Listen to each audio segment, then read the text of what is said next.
Oh, I feel so incredible. Giga Rama.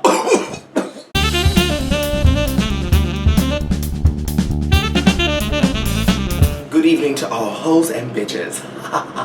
What's up, guys? Babs Money here with another episode of Dragatha Christie's Unsolved Mysteries, bitch. And today, oh my god, why is she trying me? Today's look, I was inspired by a 70s woman who's at a key party, but I'm not giving you my key to put in the bowl. You're just gonna get the keychain because mama needs the key. I don't partake in those things, but that's the reference material. The 70s were full of girls who like to sniff that snow, if you catch my flow. This is the gag of the season for me. I'm still figuring out how to be a human. Today, we are going to be talking about the second case that I mentioned in my last video would be very similar. Specifically, we are going to be talking about the Burger Chef murders that happened in Indiana in the 70s. 70s, bitch! Yeah! The 70s were an era of truth and light, bitch. Enlightenment, happiness, musicality, and an abundance of cocaine to keep the girls going through it all. This was the time to be alive.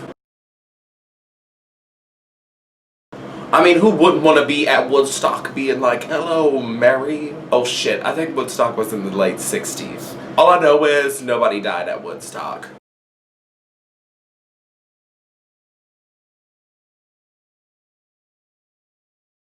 Not that I know of. If they did, I'm a dumb bitch.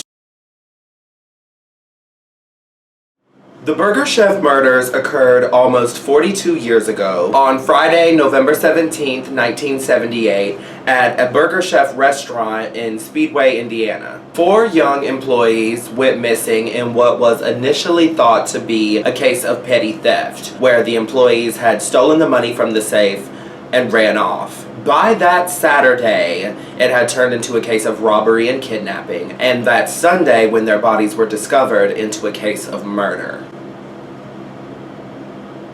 So like I said, very similar in the aspect that there are 4 victims.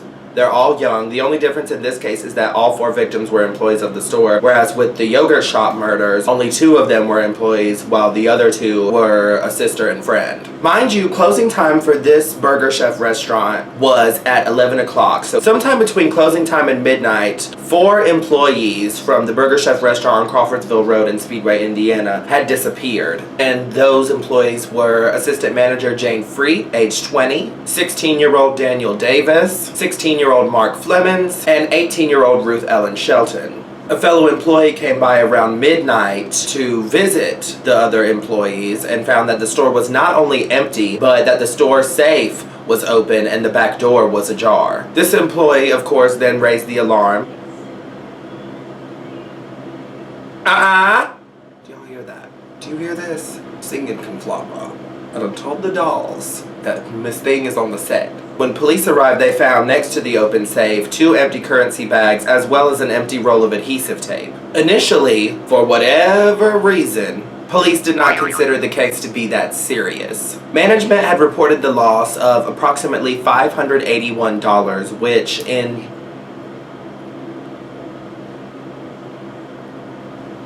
in 2019 money is about $2,300. And this was all money that was missing from the safe, and they found no sign of a struggle either, which I'm assuming is what led them to believe this was an inside job. It was first believed to be a case of petty embezzlement, as I said, with the belief that the teenagers had taken the money and used it to go partying.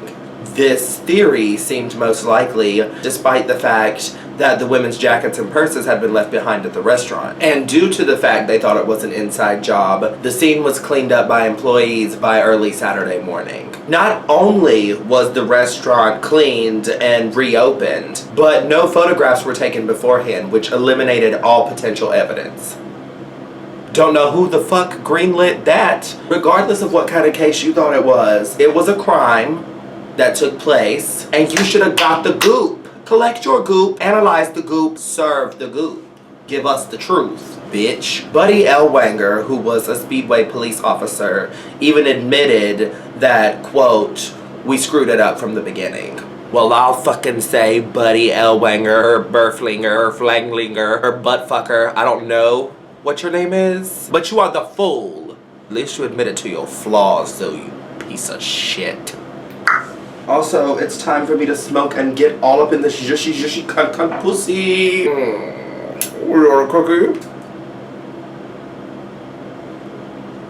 Concerns grew when the four did not show up Saturday morning and were nowhere to be found, as well as the fact that Jane's Chevy Vega was found in town, partially locked. These straws, they're metal. They make sure your drink goes in your mouth cold, bitch. As long as you got some ice in there.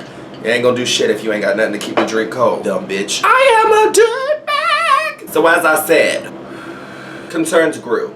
And as they grew, it became evident that the four employees had been kidnapped while they were closing up the restaurant for the night, with the attack possibly beginning when they were taking trash bags out of the back door. On Sunday afternoon is when a hiker found their bodies over 20 miles away in the rural woods of Johnson County. So at this point, it's become clear that this was a case of murder, and they have no evidence left because they thought it was an inside job and deemed it acceptable to clean up the crime scene and reopen the damn restaurant. Don't ask me why these people do the things they do. All I can give you is the cold, hard facts of the situation. Who am I to say anything? I don't know about the law. I'm not smart enough, I guess. I do know about the law. I took law and justice in high school, and I've just studied law for a long portion of my God-given gig. I know the truth. I know the power that these hoes hold and what they've done to the world.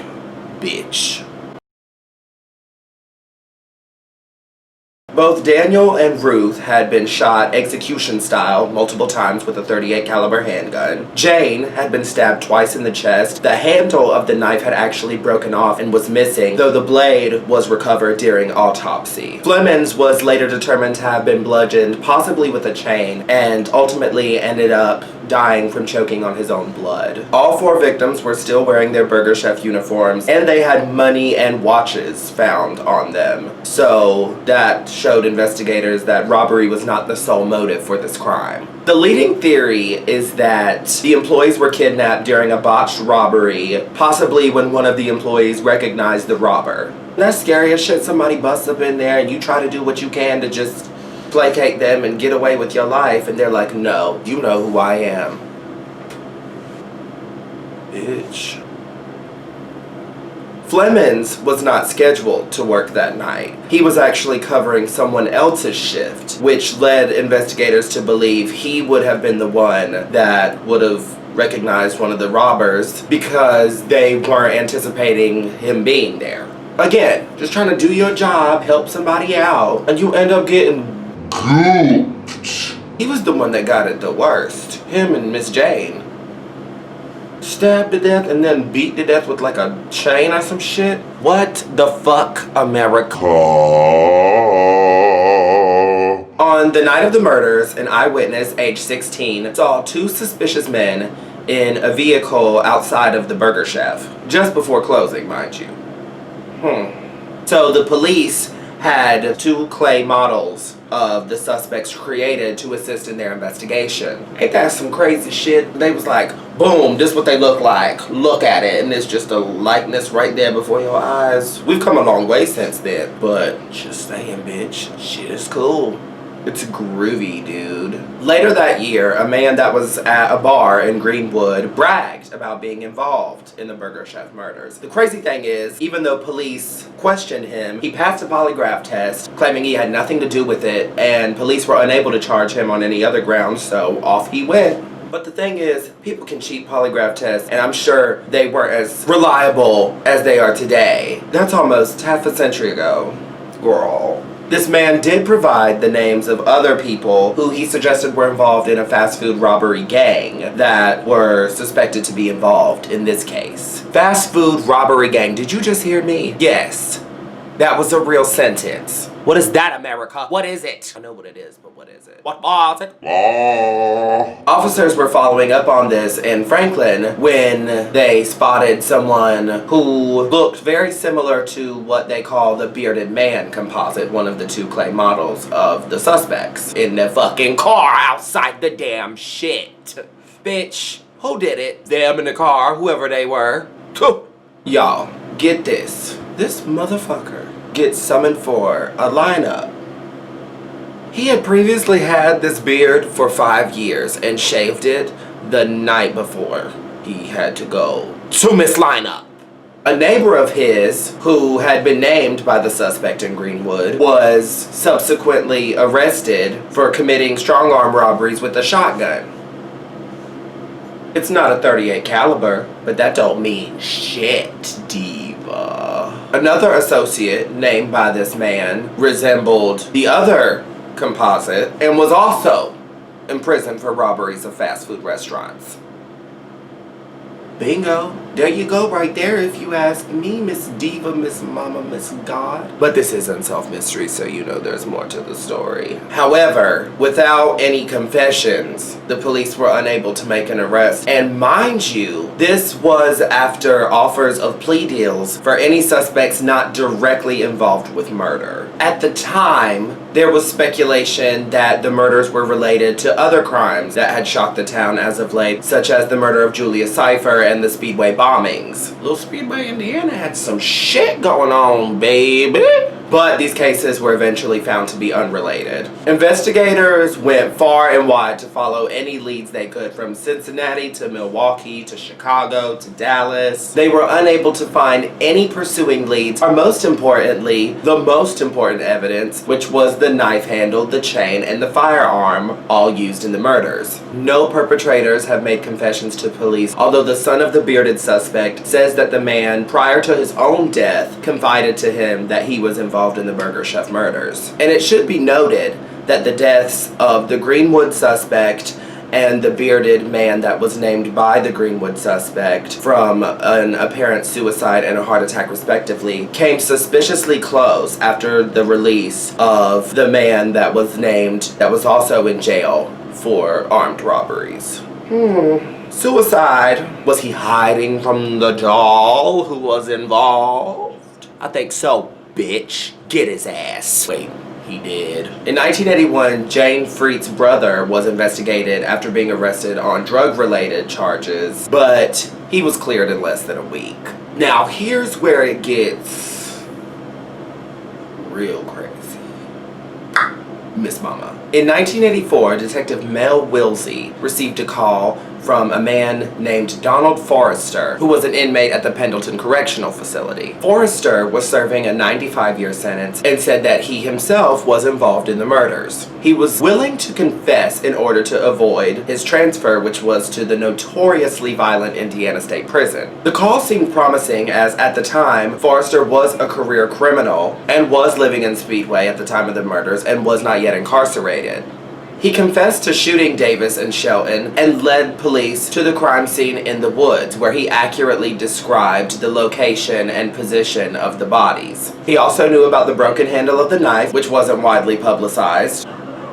He claimed that Jane's brother owed money on a drug deal, and so he and 3 other associates went to the store to shake her up a little. He claims that Mark Flemmonds intervened to help her, and a fight broke out outside the Burger Chef. Flemmonds fell and hit his head on a bumper, and Forrester and his accomplices, believing he was dead or dying, decided to abduct all of them and murder them to leave no witnesses. Fucking sick.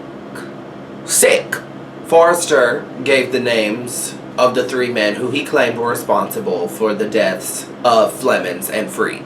He also led police to a spot where he claimed he had thrown the gun into the river, but police never found a gun.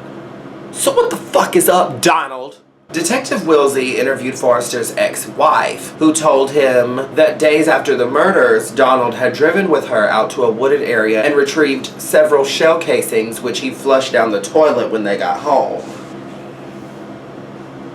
Wilsey got a warrant to search the septic tank of the house, which now had new owners, and indeed found several spent .38 caliber casings.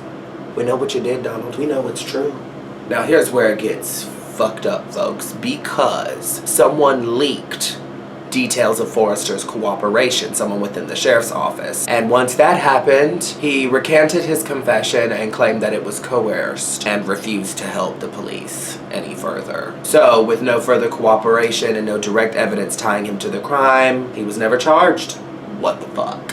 Why was he not charged? It is there. It is obvious. We have all the tea. So I need to know, how was he not charged when we have the bullets, mama, the shell casing, gigs, whatever? He ended up dying at the age of 55 in prison from cancer. So, probably did get transferred to that fucking prison. Probably got beat the fuck up, and that's what you get, ho. Despite thousands of hours of investigation, and Burger Chef even offering a $25,000 reward to anyone who could give any details or information about the murders, no one has ever came forward, no charges have ever been filed. Indiana State Police continue to hold the case open and have reportedly used DNA tracing techniques to continue their investigation, as these techniques have been developed since that time, of course. So, there you go. The general consensus: investigators believe that they have identified all of the perpetrators, but without any direct evidence to link them to the murders, there's no way to get them. And I think that's really fucked up, honestly. Like, how the hell you gonna bust up and kill these 4 kids that are just trying to do their job because you mad at somebody? These kids didn't have nothing to do with your shit. Over here killing kids for no reason. The community raised money and planted 4 red oak trees in their honor, and each tree has a plaque with their name and a short biography. There's also a memorial site at Leonard Park and Speedway, which was commemorated on the 40th anniversary of the murders. And there you have it. That is what happened in the Burger Chef murders. What are your thoughts? Let me hear them, because bitch, I know what happened. And if you think any different, you the fool, but I'm open to hear it. And with that being said, my camcorder is dying, which means I'm gonna have to get off here. So this is Babs Money, and I'm signing off for now, divas. Good night. Until next time, money chasers. Yes.